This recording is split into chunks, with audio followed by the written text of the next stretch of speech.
To insert mop pods in Dreame L10s Pro 2nd generation, first of all, as you can see right here, I have bare plastic attachment for the mop pod, and let me show you how to easily attach the mop pod to the plastic right here, and then how to insert that plastic with the mop pod to your robot. So let's put aside the plastic for now, and then we can grab our mop pod, and here you can see the circle. We're gonna try to fold it so that the entire circle and the wrap around it won't get attached instantly.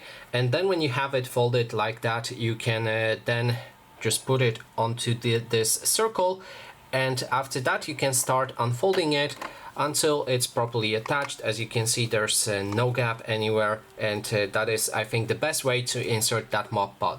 After that, you can flip your robot upside down and find those two octagonal and then grab the mop pods and just put them inside. They work on the magnetic on magnets, so they just insert themselves in. If you want to remove them again, just lift them up. Do not push them on any sides as it may break. Just pull them upwards. And that is basically everything. Thanks so much for watching.